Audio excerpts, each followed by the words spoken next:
জাগতিক অন্যায় ও দুর্নীতির প্রতিবাদ এবং ইমাম হোসেন রাদিয়াল্লাহু তাআলা আনহু-এর আত্মত্যাগ বাংলাদেশ সহ সারা দুনিয়ার মুসলমান ও বিশ্ববাসীর জন্য এক মহিমান্বিত অনুকরণীয় দৃষ্টান্ত, বলেছেন বিএনপির ভারপ্রাপ্ত চেয়ারম্যান তারেক রহমান।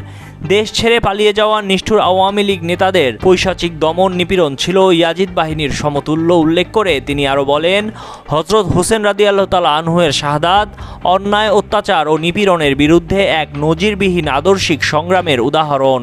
৫ জুলাই পবিত্র আশুরা উপলক্ষে গণমাধ্যমে পাঠানো বিএনপির সিনিয়র যুগ্ম মহাসচিব অ্যাডভোকেট রুহুল কবির রিজভী স্বাক্ষরিত এক প্রেস বিজ্ঞপ্তিতে তিনি এসব কথা বলেন।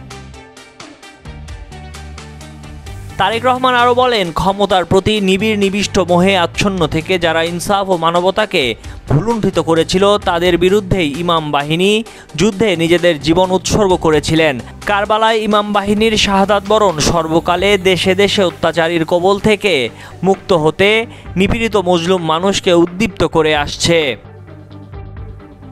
বিএনপির ভারপ্রাপ্ত চেয়ারম্যান আরও বলেন, দেশ ছেড়ে পালিয়ে যাওয়া নিষ্ঠুর আওয়ামী নেতাদের পৈশাচিক দমন নিপীড়ন ছিল ইয়াজিদ বাহিনীর সমতুল্য। আজও ইমাম হোসেন রাদিয়াল্লাহু তাআলা আনহু ও তার ঘনিষ্ঠজনদের আত্মদানের চেতনায় দেশে ন্যায় ও ইনসাফ প্রতিষ্ঠিত না হওয়া পর্যন্ত নিরন্তর সংগ্রাম চালিয়ে যেতে হবে বলেও উল্লেখ করেন তিনি।